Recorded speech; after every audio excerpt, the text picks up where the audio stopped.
On this episode of Big Boys Don't Cry, we discuss the 1990 film Ghost. You don't have to have seen the film to enjoy the podcast, but if you do listen without having seen the film, just be aware that there may be spoilers. Enjoy!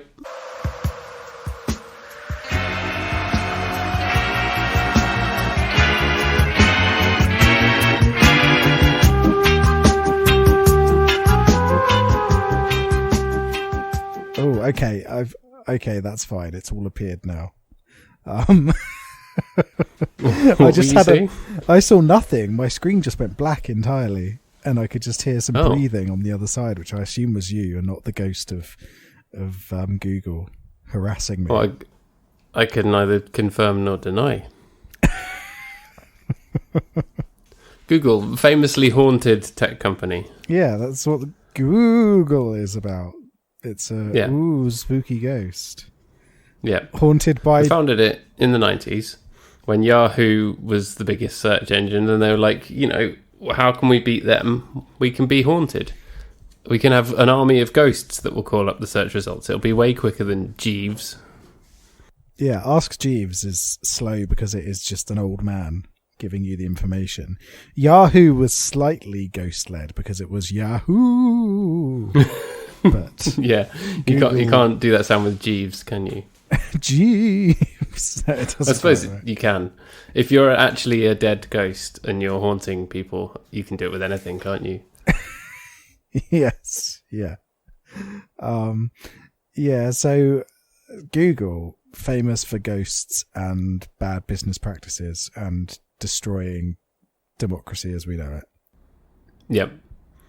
So we'll all be ghosts pretty soon. Indeed. Ghosts in the machine. So the reason we're talking about ghosts is that we watched a movie about a ghost, and it was called Ghost. Ghostbusters. I'm sure there has been a bad sketch in some sketch show or animated TV show where it's Ghost, but then the Ghostbusters come in and get Patrick Swayze, and then are like, that'll be $7, please. Yep. I'm sure that's happened. I'm putting my money on Family Guy. I'm sure that something like Family Guy has done it. Yep. And they got the real voice of Bill Murray. Yeah, exactly. God, Family Guy. Remember when that seemed like a novel thing? Because the Simpsons had cornered the market in cartoons for a broad age range that were funny and and a bit wacky and a bit out there sometimes. And then Family Guy came along and it's like, hey, that's not the only one. There's others in this market now. And now there's all sorts, just spoiled for choice. You can have your Bob's Burgers if you want. But there was a time, you kids won't remember this, when Family Guy seemed new. Yeah, for sure. I remember I watched it it was either at college or at university. I watched Family Guy for the first time. And it was just like, oh, it's like The Simpsons apart from aimed at adults and there's more vomit. Yeah.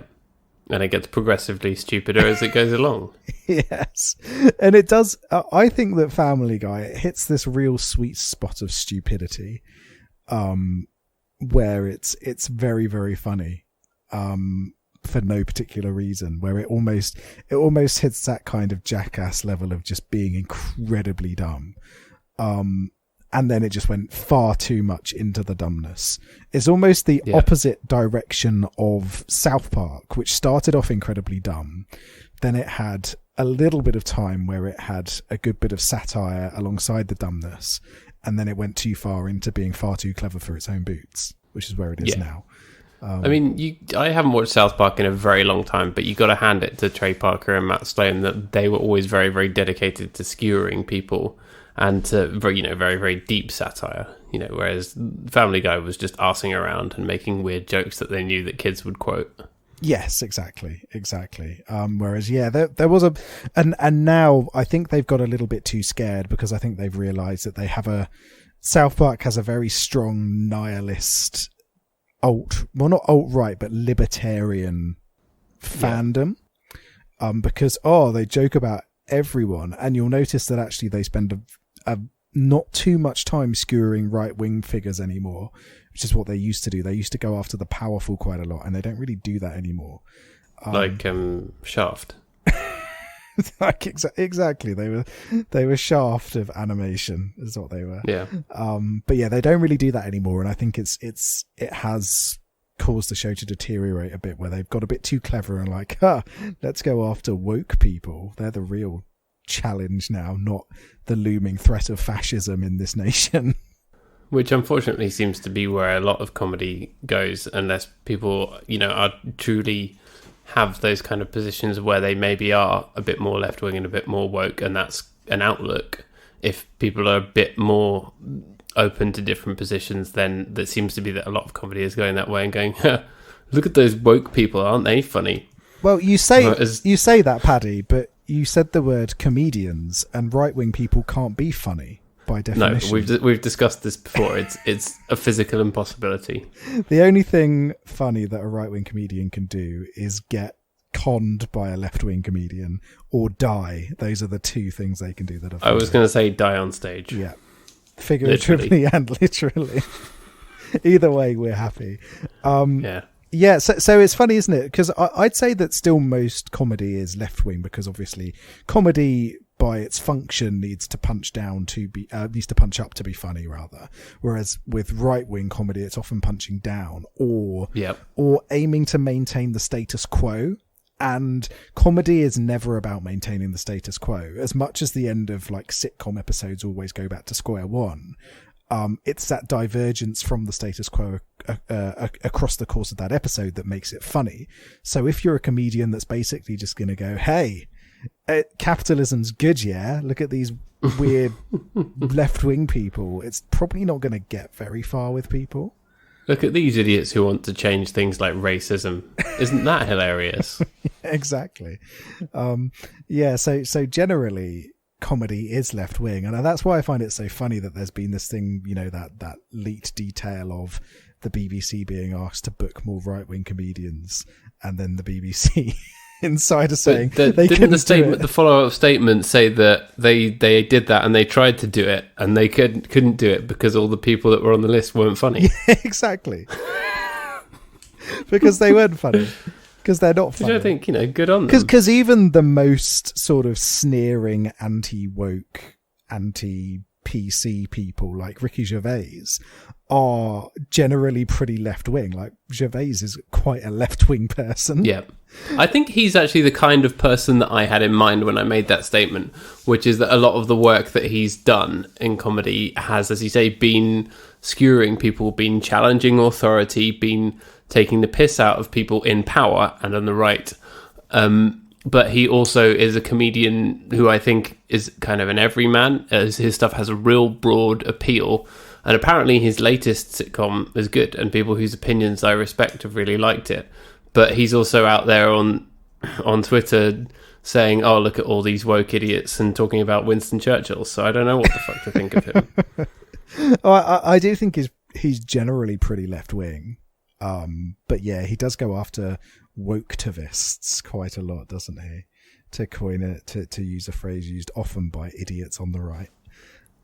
Idiots on the internet. Idiots on the internet. Which is our audience. Welcome to the show. Everybody on the internet is an idiot on the internet, let's be honest. I'm going to get that on a t-shirt. Everybody on the internet is an idiot on the internet. Exactly. I mean, it's completely right, isn't it? But yeah, I think that there are some comedians that sort of go after it. Like South Park does it a lot now. And South Park stopped being good the moment that Eric Cartman became the hero of the show rather than the butt of its jokes. Yeah. And the moment that kind of shift happened, you can see the deterioration. The Simpsons stopped being funny about 20 years ago now, I guess. Yeah. As soon as Bart Sells His Soul was done, it was all downhill from there. Because the greatest episode. What is that? Your favourite episode of The Simpsons? In the Garden of Eve. That is great.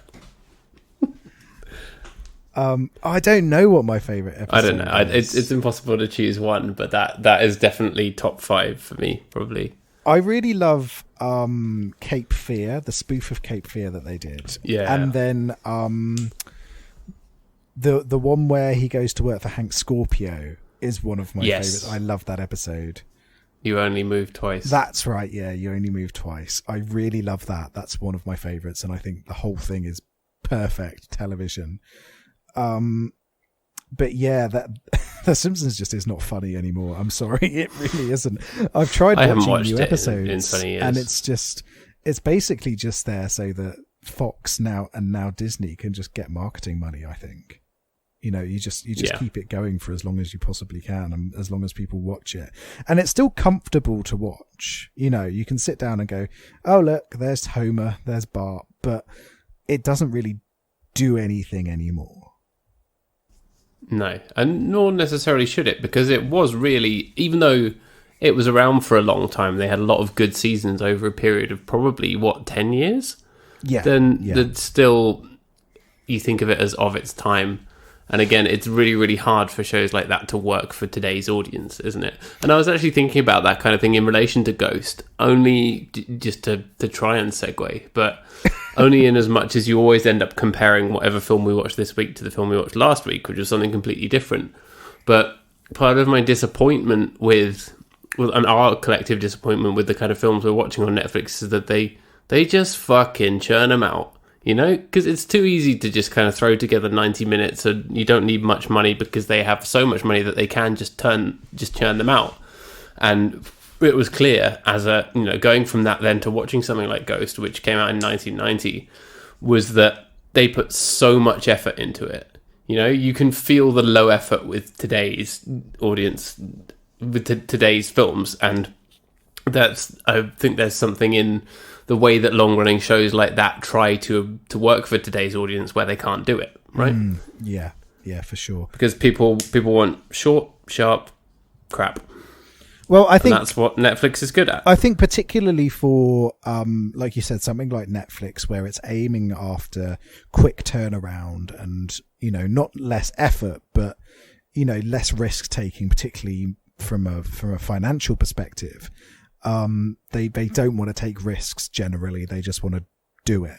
And then they focus their money and their real effort on things where they can take those risks, where it's very, pass or fail almost. It's very binary in whether it's a success or not, in shows like The Witcher, which is very, very good, where you can really see the sheer amount of effort that got put into that.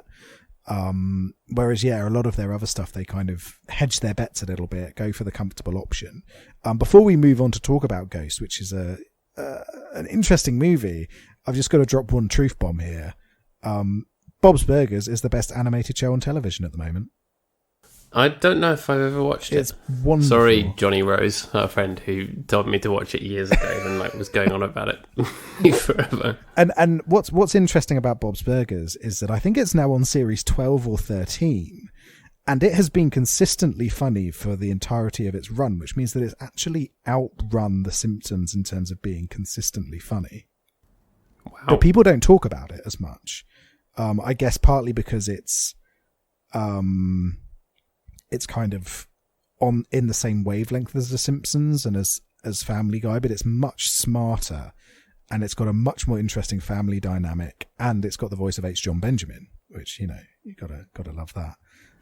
Who is H. John Benjamin? So he's also the voice of Archer. And have you watched Wet Hot American Summers? Yes. So he's the talking can of soup or whatever it is.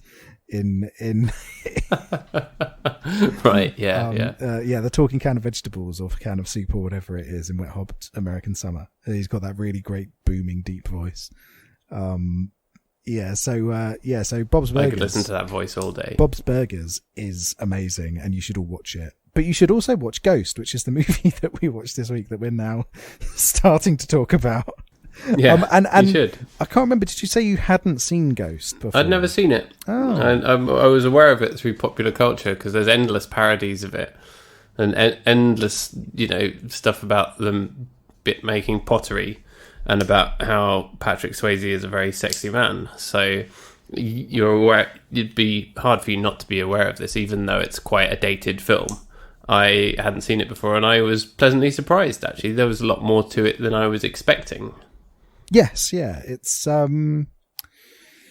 quite an interesting movie because, like you said, people think of the pottery scene but that's right at the end of the film.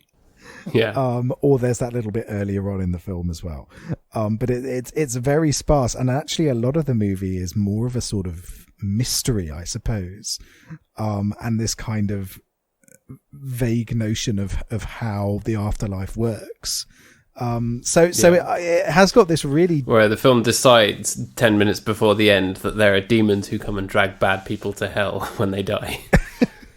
Which is like weird shadow demons. Yeah, those terrifying shadow monsters that come out of the ground and drag two people to their eternal torment. That's a nice... I quite like that. You'd like eternal torment. It's literally It's literally the worst possible thing that could happen, is being permanently in the worst possible situation. No, I liked how it looked in the film, but it was being done to the bad people. It looks very dated, but there's a certain visceral feel to it, isn't there? The sort of shadows, for sure. Which I felt like the film, even though it was dated in a good way, because, as I said, that you could tell that a lot went into it, but they spent the right amount of time on building up their relationship, building up the characters, building up all the situations, without going too hard on any one point or labouring any one point either. And I guess that's a strength of writing as well, but also of them not being afraid to make a film that runs to, just up to 2 hours, even though it all sort of throws a bunch of action at you at the end. It still works, right? Yes, yeah, exactly. And it does. It works. It works incredibly well, and I think part of that is there's some very iconic imagery in it, which they clearly worked on quite a lot. But also the performances work, although there are some very funny moments. So the first moment when Patrick Swayze realizes that he's a ghost is hilarious, where he sort of shifty eyes going, "Oh my god, I'm a ghost," which is very, very funny. Yeah. And he's looking at his own body. Yes, yeah. But the way that's done is very interesting, because it does this whole kind of shift of expectations, where you see Patrick Swayze running off and then he turns around and looks shocked. So you imagine the first time people saw this, not knowing about the plot, they'd think, oh, Demi Moore is the ghost. But then you realise that he's looking down at his own body as he's dying.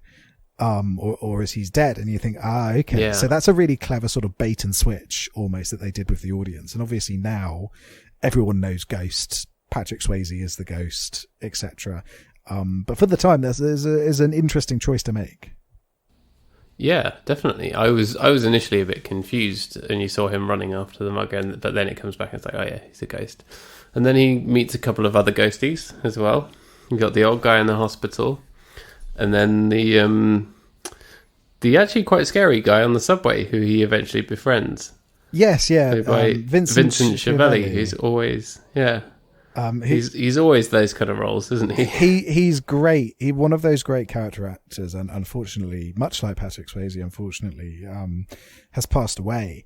But yeah, he's great, turning up in things like Death to Smoochie as Buggy Ding Dong. Yeah. Which is an amazing performance. That's one of my favourite sort of character actor performances. And yeah, he does. He turns up in quite a lot, and he always was memorable, whatever he was in.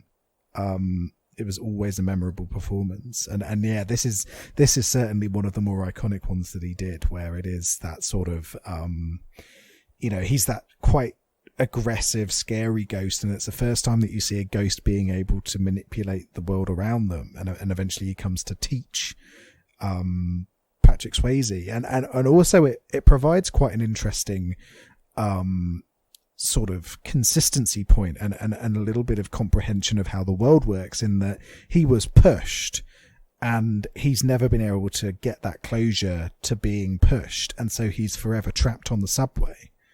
And that's kind of what happens with Patrick Swayze as well. He's got unfinished business, and it realised, you've got to solve whatever's keeping you behind in order to move on. And so, it's quite a dark moment where you realise that he's just there riding the subway permanently, reading papers over people's shoulders and things like that. It's very dark, really, for a movie that's generally not seen as being a particularly dark film. Yeah, as you say that, but when the film opens, it immediately, the text appears saying ghost, and it goes brrr, like as if it's like a scary film. And then they had sort of what I thought was kind of scary music over the title sequence. Yeah, it is quite intense, isn't it?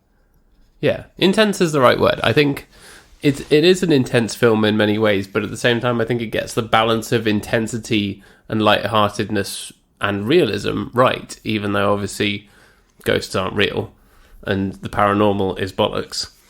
It still manages to portray it in a way that I think is accessible. Wouldn't you love it if ghosts were real, though? Of course I would. I can't think of anything better if suddenly a scientist turned up and was like, hey, ghosts are real, guys. We've proved it. Here's the proof. He's got one in a jar. It's just like in The Legend of Zelda, when you catch a ghost in a bottle. Yeah, like he's just holding up a ghost in a jar. Yeah. Yeah. Opens the bottle, out comes the ghost. It's like, hey guys, I'm dead. Yeah, I think it would be amazing. Like I remember I went on I love things like ghost tours. If you ever want to be my friend forever, take me to a new city and go, hey, we're going on the Midnight Ghost Tour. We should do that when all this shit's over. I love that stuff so much. And I went on the Edinburgh one, and at the end, they lead you through all of the sort of dark tunnels underneath the city and everything, and they lead you into a cemetery at the end, and they go, oh, well, you've got to wonder. You all came out here to try and find ghosts, but is it really what you want? And I was just there thinking, yes. Show me the ghost, show me the ghost. And obviously there's lots of people around going, no, I'd be too scared. It's like, no, show me the ghost. Love it if ghosts are real. It's just you going, I paid for the ghost. Show me the ghost. What do we want? Ghosts. When do we want them? No. I thought you were going to say Scottish guy ran out in a sheet with eye holes in it. well, a Scottish guy did run out, but not with eye holes. We're talking about a serial killer of some kind, and then a guy jumped out. My wife has got the white curtain and is pretending to be a ghost behind me. Amazing. Do wish your lovely wife happy Bruce Springsteen birthday, by the way. Oh yes, I will. Can you turn on the camera? Can you see? Can you see that? Yes, I can see. I'm being haunted. Spooky ghost. I wonder what unfinished business this ghost has got. I can help it pass on into the afterlife. Oh, the dog started barking. And there's the ghost dog. That's the thing. Animals can see ghosts, can't they? They know what's going on. They do. There's a very good bit in Ghost where he gets the cat to scratch the bad man so he goes away. Yeah, which is great. That's what you want, isn't it? Yeah. It's why I keep a cat around, is just in case a ghost needs to. Oh, because you really want to see a ghost. Yeah. You're hoping the cat's going to bring one into your house one day. Yeah, I'm hoping that the cat's going to sort of look in a direction and I'll look there and there'll be a ghost there and it'll go, hey mate, do you want to play Ghost Xbox? And be like, yeah, sure, I'll play Ghost Xbox. Yeah. So rewind to the ghost tour. So it just ended with them going, but would you really want to see a ghost? And that was it. Yeah, so that was after all the spookiness, and then someone jumping out pretending to be a ghost and scaring us. So that did happen. Yeah, that did. I think that's an essential part of every ghost tour. It's got to happen, hasn't it? But then it ended with them going, no, yeah, did you really want to see a ghost, or has this changed your mind and now you're too scared? And a lot of people were like, oh yeah, I'm really scared. And I was just like, no, ghost. You were there just chanting, ghost, ghost, ghost, ghost, ghost, ghost. Exactly. Which is what everyone was doing at the premiere of Ghost, I'm sure. I'd have been there just going, ghost. Ghost, ghost, ghost, ghost, ghost, ghost. That's what the dog's saying. The dog's saying ghost. So, do you think you have ever seen a ghost? No, because they don't exist. Yeah. I'm sorry. I think that's right. They don't exist. There was when we were on holiday in the Isle of Wight when I was a kid, me and my cousin saw the handle of this like old Victorian pump moving by itself in the middle of the night. And we were convinced that it was a ghost, but we have no concrete proof. That's really cool though. Yeah. We still, no idea what that was about. That's the closest I've come. I'm open to the idea of it, but I just am yet to be convinced. And, all these shady medium types, they don't help, do they? No, they're all con artists. Yeah. Hashtag don't sue us, please. But no, they are. Like, who's the dead one? What are they going to do? Set their ghosts on you? Yeah. Who's the dead scam artist? Derek Acora. That's right. Yeah. Have you seen the Limmy sketch where he's basically spoofing Derek Acora?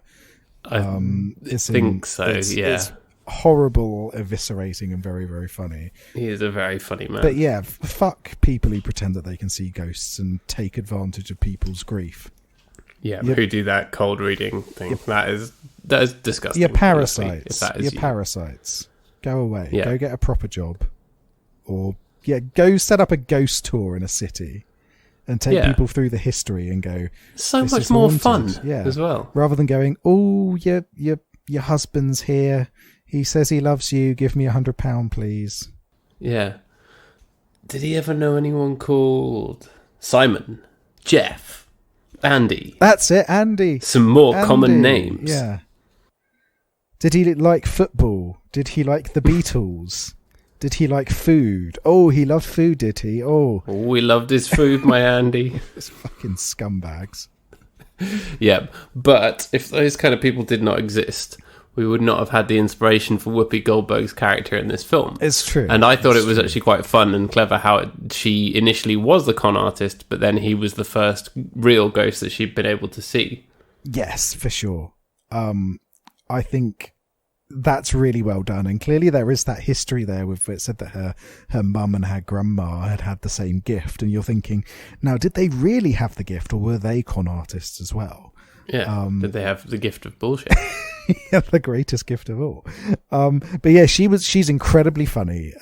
Well, of course she is. She's Whoopi Goldberg, and adds a lot to the sort of plot of the film where you've got that she bridges that disbelief, doesn't she? And adds a lot of light relief for what otherwise is quite a grim story. Yeah, for sure.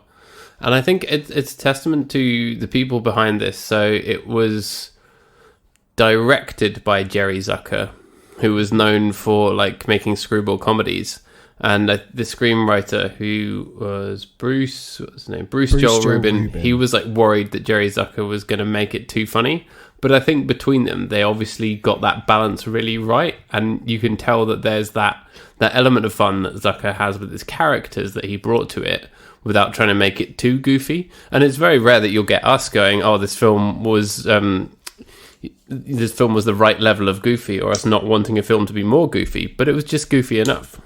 Yeah, I think you're bang on the money there, because Jerry Zucker, Airplane and Top Secret. Have you ever seen Top Secret? No. Oh, it's great. Imagine Airplane, but it's a spy movie with Val Kilmer. It's great. It's incredibly good. I highly recommend you watch it. It's very, very funny. Sort of underrated and kind of forgotten about film of that era. So everyone thinks of Naked Gun and Airplane, but actually Top Secret's up there with them as well. But then Bruce Joel Rubin, he wrote Jacob's Ladder, which is a incredibly dark horror movie. It's one of the best horror movies ever made. About a Vietnam War veteran who's seeing terrifying hallucinations and ghostly images and stuff like that. A genuinely incredible film. And yeah, so you combine Airplane and Jacob's Ladder, and what you get Ghost, and it works incredibly well. It says that Jacob's Ladder came out the same year as Ghost. Yeah. 1990 was a good year for ghosty stuff. Wow. Yeah, watch Jacob's Ladder, everybody. That's another bit of homework. Watch Ghost, Halloween's watch coming Bob's up. Burgers, watch Jacob's Ladder. And don't watch Bob's Ladder or Jacob's Burgers. Jacob's Burgers are just poor burgers. Yep, they do not taste good. They're rubbish. But Whoopi Goldberg is great in this. There's that wonderful scene where she's committing fraud with the help of a ghost. Yeah, that's very funny. Which I'd watch an entire series about that, about a con artist who's also a psychic who uses ghosts to steal money from banks. Yeah. It's sort of like the opposite of Randall and Hopkirk deceased. It'd be great. I'd really love that. Netflix, come on, guys, get in touch. Let's make this happen. But we could star in it. You know, I think it's been. Do you want to be the ghost or the medium? I don't really mind. We should do a poll. We should get our listeners to vote which one of us they want to be dead. Who would you rather be dead? But yeah, I think, you know, we've written a lot of stuff. We've directed a lot of stuff by now. You know, Sensations and Wizard Cop and Lit Men and everything. But we haven't starred in anything yet. I think this is our time. Johnston and Gordon deceased. I've decided you're the ghost and I'm the medium. That's cool. I'm happy with that. I can be a spooky ghost. Yeah, I think you'd be good at that. So I'd have to sort of sneak into banks at night and then go on the computers and get their records, and then you'd go in and be like, "Hello, I'm Mr. Bob Burger." Yeah, because it's 1990 and you have to go into the bank to make a transaction. Unlike now, where it would be quite boring. It would just be like you've gone and looked over someone's shoulder while they're doing some online banking and taken a screenshot on your ghost phone and texted it to me. On my iGhost, and just sending it over to you. Yeah. Your iGhost, you mean your Google Ghost Pad? Be sponsored by Google. Yeah, the Google Ghost Pad. That's the originators of ghosts on the internet. Yes, exactly. I think that would be really funny, and then you'd have ghost cops coming after you. Oh yeah, ghost cops, like chasing you down. Yeah, but they wouldn't be able to get me. They'd need the real cops to get me. Yeah, and then it's all like, oh no, we need to find a medium that's working within the police department to give him the information. And that's the real problem. And I have like a rival there in the cop medium. Yes, exactly. Yeah, there's you that's like, I'm going to steal your money, and then there's the best. He's the best murder detective because all he does is he goes to the crime scene and is like, "Oi mate, who killed you?" It's like, "Oh, my best friend Barry." Right. Oi, Barry, you're nicked. Yeah, done. That's how every episode ends. It's just like, oh, that was easy. Being a cop's well easy. Yeah. So we could get into some scrapes though, couldn't we? It wouldn't just be, financial crime. No, I'd definitely be committing all sorts of crime. Yeah, I'd help you to, find out the whereabouts of celebrities that I don't like, and then just run up to them and push them and run away. Exactly. I'm just there pulling down the trousers of Boris Johnson every time he does a press conference. Now that should just be real. It should. But yeah, so anyway, Whoopi Goldberg, very funny in this, and the back and forth between her and Patrick Swayze. I'm not going to refer to them by their character names, by the way, but it's worth pointing out that his name is Sam Wheat. Really terrible name. It's a terrible name. Keep saying it. Any opportunity in the film to say it. Sam Wheat. I'm here about Sam Wheat. Anyone got some Sam Wheat? Sam Wheat a Bix. It sounds like, how I love pizza, right? But there are pizza wankers who are always like, you have to use a particular type of flour if you really want it to be a perfect pizza. That flour comes from Sam Wheat, I reckon. Definitely. Pizza wankers are the worst. Every kind of pizza is worth its place in the pizza sphere. That's the thing. You know what pizza. I mean? Low floor, high ceiling. It's the perfect food. Yeah. Pretty much all pizza's good. And as it gets better, it gets even better and better and better. Yeah, even the worst pizza is still a good pizza. And then you've got the various different kinds of pizza route you can go down. So you can go down the takeaway pizza route and that kind of greasy disaster that's still very satisfying. Or you can go down the pizzeria route and go for a lovely, charred crust, thin base, everything like that. It's a perfect food stuff. It's there for whatever you need. None of it is bad. No, it's all good. Pizza is good. That's the other T-shirt. You're going to get 2 T-shirts from this podcast. Yeah. One saying all people are idiots who are on the internet. What was it? I thought you were stopping at all people are idiots. All people on the internet are idiots on the internet. That's it. T-shirt rolls right off. And then all pizza is good. Yeah. Our two official T-shirts right there. Yeah. And then on the back, it's got Johnston and Gordon deceased. Yeah. It's not even got Big Boys Don't Cry anywhere. No. It's on like the picture of us as the characters in the show, and it's on like a tiny badge on my lapel. Exactly. Yeah. I'm standing there and you're like sort of vaguely haunting me. Yeah. Yeah. Did you enjoy, by the way, that Whoopi Goldberg was giving her money to some nuns, and then a couple of years later she would play the nun? I was thinking, did this predate Sister Act? And it turns out it did. It did, yeah. Which is one of her most iconic roles, but I think this is an iconic role for her as well. Yeah, I think so. What would you say is the most iconic role? I think you've got Sister Act, you've got Ghost, you've got the one where she's the detective against the dinosaur. What's that movie called? Yeah, the dinosaur one. It's one of the biggest flops of all time. I've forgotten what it's called. It's like I don't think I've seen Tyrannosaurus Rex PD or something. It is right up your street, and it's a complete disaster. Theodore Rex, it's called. In an alternate futuristic society, a tough female police detective is paired with a talking dinosaur to find the killer of dinosaurs and other prehistoric animals, leading them to a mad scientist bent on creating a new Armageddon. This is Puchinsky, but for dinosaurs.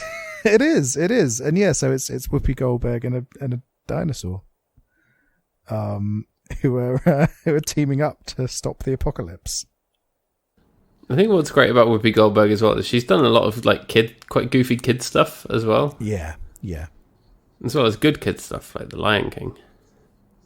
Yeah, no, she's done loads of brilliant stuff over the years. Genuine icon. Yeah, but and Ghost is definitely one of her most iconic roles. Yeah, and she's going to be in the new TV adaptation of Stephen King's The Stand as well. Ah, okay. Which would be interesting. I really love that book. And it's got a monstrous cast. So it's got James Marsden in it. It's got what's her name? Amber Heard. James Marsden was in the Sonic the Hedgehog movie and therefore can do no wrong. Exactly.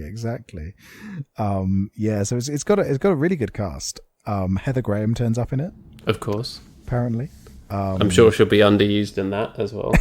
And Alexander Skarsgård, one of the many Skarsgårds. Yep. The one who's not Bucko the Scary Clown from It. Pennywise. Yeah, exactly. Yeah. Bucko the Clown. Bucko the Scary Clown to you, boy. No, it's the one. It's the fella who was in True Blood, and then he played Tarzan, didn't he? In a recent Tarzan movie. He's very good. Is old Alexander Skarsgård. But then yes, it's Bill Skarsgård who's in. He plays Bucko the Scary Clown. Yeah, and he's very good. He is. He's also recently in an incredibly dour film that's appeared on Netflix, which is also good, called The Devil All the Time. I don't know if that's been coming up in your recommended movies. It has not. I'm sure that would that doesn't surprise me. It's very, very good. It's very, very bleak. It's about post-war rural America, and the role of faith and violence and being sad. So it's good dying. Yeah, it's very, very good. It's one of those movies that's got everyone in it. So it's got Bill Skarsgård, it's got Tom Holland, it's got Riley Keough, Haley Bennett, Mia Wasikowska, Robert Pattinson. Oh wow! Yeah, it's got a monster cast. Jason Clarke as well. So it's very, very good, very, very broad, and you're going to come out of it feeling incredibly depressed. And that's my recommendation. Sounds like your thing. It's a good sad film. Yeah, it's awesome. But you don't come out of Ghost feeling sad, even though it should be sad. Yeah, because he's dead. You don't want him to be dead. No, but he finds peace. He saves the woman he loves. He solves the mystery of his death. He drives his best friend to die under a shard of glass. A best friend who deserves it, it might be said. Yep. The best friend who turns out to be a total shit. Which was obvious from the first time you see him. You're like, oh, this guy's a Jeb End, isn't he? Yeah. And, yep, he's a Jeb End. They work in a bank and they're having hilarious banter in the lift, and you're like, yeah, this guy's a knob. This guy's the Jeb End, and and his name isn't Wheat. It's no, Carl something or other. Carl Brunner. Carl Brunner. Oh, that's a banking Jeb End name if ever I heard one. Yeah. So it seems like that make me very glad that we don't have to work in offices anymore. Exactly. No time for him. No. But yeah, it's a good enough yarn, isn't it? It's a good enough mystery. Yeah, it builds in quite a nice way, doesn't it? Where you think it's just, oh, well, he's a ghost. Is he going to be able to sort of connect with her in some way? Is he going to be able to avenge his death? What's it going to be? And it's like, end up uncovering bits and pieces of the circumstance that eventually amount to some action and him getting that closure, which is the point of talking about ghosts, isn't it? It's why people think that ghosts exist, or where ghost stories come from, right? It's that idea of unfinished business. Yeah, exactly. Is if you've got something left behind that you need to resolve, isn't it? And that's what leads you to be a ghost. Yeah. But it's it works well. And I think it is a romantic film as well. That's the thing. You do believe the romance between them. It doesn't feel tacked on to a ghost story or tacked on to a mystery. You know, all of the different elements of it do work, and the romance between them is very, very believable and very real. And I think that's, again, one of the things that makes it work on an emotional level. Oh yeah, for sure. You get the idea of them as a couple, don't you? And I think you recognise that very early on. And it persists throughout the movie, and you feel that loss. And when they're talking about those little things that nobody else would know, when Whoopi Goldberg's trying to say to Demi Moore, "No, I'm not a fraud," it paints this picture, this kind of historical picture of what their lives were like together, even though you don't see it. Which is interesting. I think it's quite well done. I think, given that it came out and it became this iconic film for very specific reasons, like the pottery scene. It's always interesting revisiting one of these movies when you've not watched it for a long time, or when you've not watched it before, because I hadn't seen it myself in a very long time. And seeing all of the little things that don't permeate the memory, and how well they function. And so it is a very well crafted movie, I think it's fair to say. Yeah. For sure. Well, there is a real craft to it. I think as well, from all the, the score is very, very good. The way it all fits together, the way the way this was shot around New York gives a good sense of the claustrophobia of the city, and that adds to the sense of unfinished business as well. So I think it is well crafted. Yes, yeah, definitely. It's a good movie, and I'm glad that it was well recognised. Yeah, for sure. Sam Wheat. So if you could have any kind of ghost power, what would you have? Would you want to be able to speak to someone? Would you want to be able to move things? Moving things would be pretty good, actually. Would you like to be able to be seen by people? There's all sorts of different kinds of ghosts, isn't there? You probably wouldn't want to be seen, would you? It's probably more powerful to be heard and not seen, isn't it? That freak people out a bit more. They'd do what you want, which is very, very done in a very, very funny way. And where to get Whoopi Goldberg to do his bidding, he sings in a fake British accent. He's singing "I'm Henry VIII, I am," isn't he? In a fake British voice, and that is what the rest of the world thinks of us. And it's not wrong. Did you know the song "I'm Henry VIII, I am" before this? It's one of the most obnoxious. Well, I feel like I'd heard it before, but I don't know where it comes from. It's an obnoxious old song, like a music hall song from the early 1900s. Right. I'll have to ask my granddad about that then. It was most properly revived back in the 60s by a band called Herman's Hermits. Oh, right, yes. Yeah. So I imagine that's probably the version that he's singing, because I think they did the most common sort of popular music version. It's all just a precursor to tub thumping, isn't it? Yeah, exactly. Which is also what the rest of the world thinks of us. That's the only two. No, there's different kinds. Not the people... I get knocked down but I get up again part, but the fact that we take a whiskey drink and a lager drink, and a vodka drink and a cider drink. There are many forms that Britain takes. You've got tub thumping, I'm Henry VIII, I am, or being a massive turf. Is that the final form? Those are the only forms that Britain takes in the view of the world. Yeah. Yeah, so yeah, it's very funny. I think that's a really good scene, and it shows how unbelievably obnoxious that song is. And you can just imagine having to listen to that for hours at a time. Just like, oh god, no, it would drive you mad. Yeah, it would. I'm not down with that. Oh no can do. Anyway, right. So, what else? Have you got anything else you'd like to share about Ghost?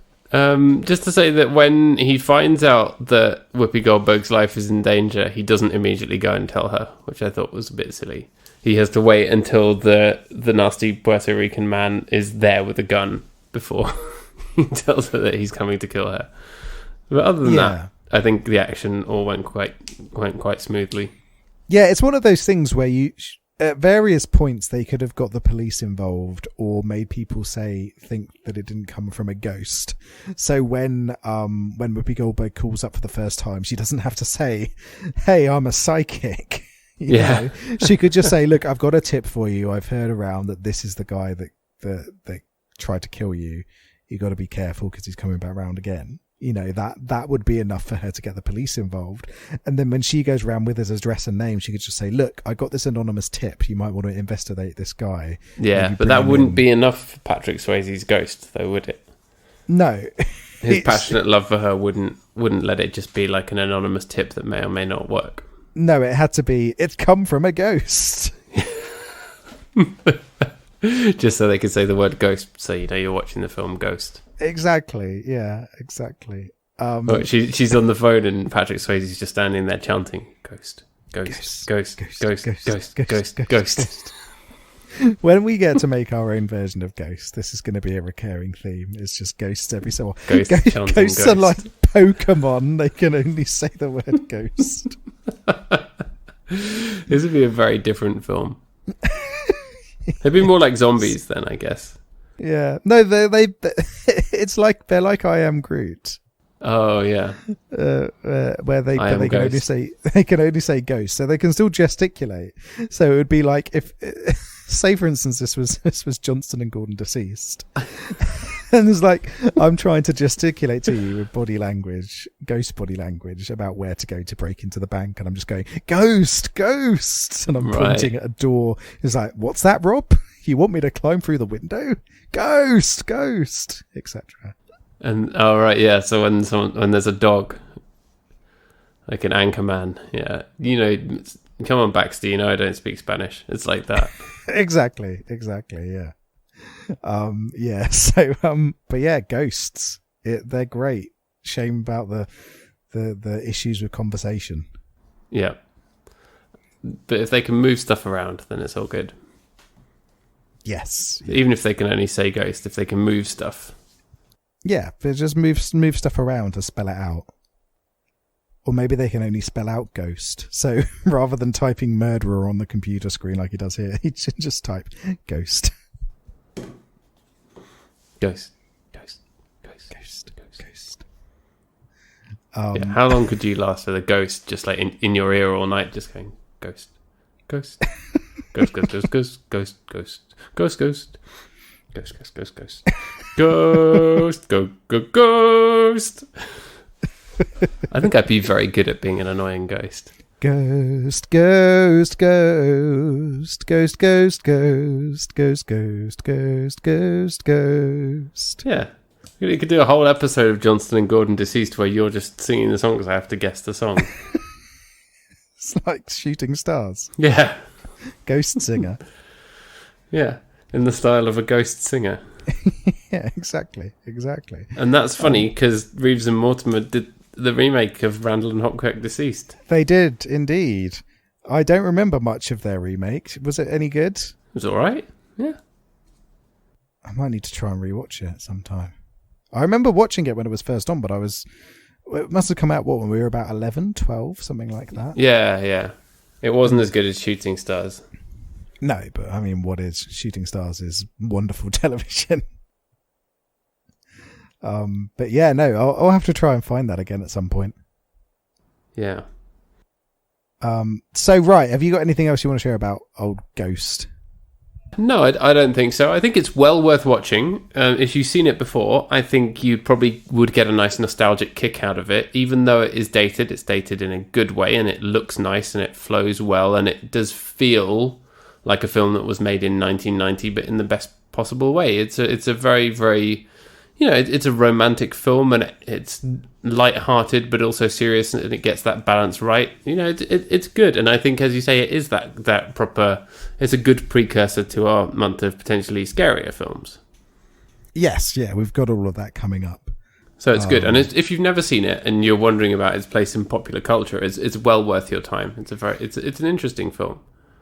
Yeah, it is. It's a really interesting movie, and I think it stood up very well. Even though there's the odd bit of dated animation and everything like that here and there. And there's a couple of sexy moments, but it doesn't get pornographic. Yeah, he's got his top off. Yeah. But that's about as far as it goes. So I've got a little bit of trivia for you here. So Whoopi Goldberg's character was not written with her in mind, but Patrick Swayze convinced the producers that she would be right for the part. Which I think was definitely the right call.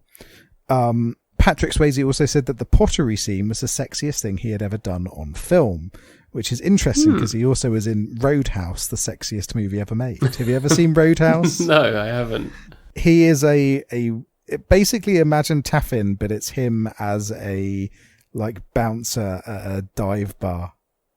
Right. And so he's like this tough bouncer who's like, I'm going to clear up this place. And again, he does lots of standing around with his top off and then throwing people through windows and things. It's amazing. Sounds we should great. watch it. I think we could probably watch it for the podcast, actually. I think there's some romance in it. But yeah, it's a good one. And then finally, the sounds made by the dark shadows are actually the sounds of babies' cries played at extremely slow speed backwards, which I think is more horrifying than Interesting. the shadows themselves. That is nasty. It is very, it's very, very nasty. But yeah, so that'll do for trivia. There's loads of trivia about this movie, but stick to the top ones. But yeah, so what are we going to rank this out of? Let's see. How many times do you need to visit the medium before a real ghost appears? Oh, that's a good one. So it's going to be a solid 15 from me. Got to keep visiting that medium before she eventually shows me the ghost. I agree with that. It's 3/4 of the way there, isn't it?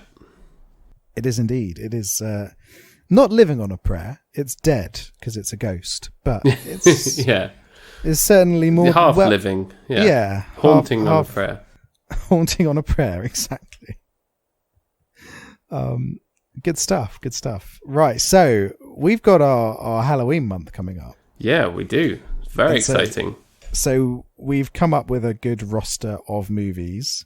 Yeah, this always opens me up to stuff that I would not have watched otherwise, and is always a really, really good time. So I'm really, really excited. I think it was the first year we did this, we did It Follows, and that I would say just genuinely would be in my top 10 films of all time. Oh wow, amazing. That's great. I haven't even watched it since, but I remember it being so good and so different to anything I'd watched and just so well put together. Go watch that. Yeah, you as should. Well as Ghost. As well as that and Bob's Burgers, and I've forgotten what the other thing was. I said that people Johnson and Gordon Deceased. Johnson and Gordon Deceased, yeah.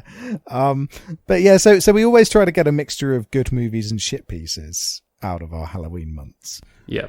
The first one is a movie about a relationship. It's both amazing and at times a shit piece. We will be watching. At times a shit piece. Yeah, there's some very funny, silly moments in it, which I think are going to make you laugh, but then afterwards you're going to feel very distressed. We're going to be watching. Oh, great! We're going to be watching Midsummer. Oh, okay. Midsummer. Yeah, Midsummer. Yeah. Which Generally heard very good things about that. Yeah, there's some fucking hilarious moments in it though. If you are known to laugh at funny things as opposed to laughing at not funny things, there's some hilarious. No, I've never laughed at funny this movie. things. That's not what I do. That's not my style. I don't laugh at funny things because I'm too woke to laugh at funny things. Exactly. Can't joke about anything these days. So we do have a couple of true shit pieces coming up, but to begin with, we've got Midsummer, which is an interesting movie. I'll be intrigued to hear what your thoughts are after you've watched it. I'm very much looking forward to talking about it. Marvelous. All right. Well, we hope you all enjoyed listening and that you enjoyed Ghost. Or if you haven't watched it yet, go back and watch it and enjoy it. It's a film that's, given that it's 30 years old now, I think it holds up pretty well. It's well worth taking a look. Yeah, I think so. You should definitely give it a watch. You can find us on Twitter at BigBoysDon'tPod. You can email us, bigboysdon'tcrypodcast@gmail.com. You can give us money using the link in our show notes, which is also indicated in the little trailer at the beginning of each episode. We're not asking for any subscriptions or anything. It's like a tip jar.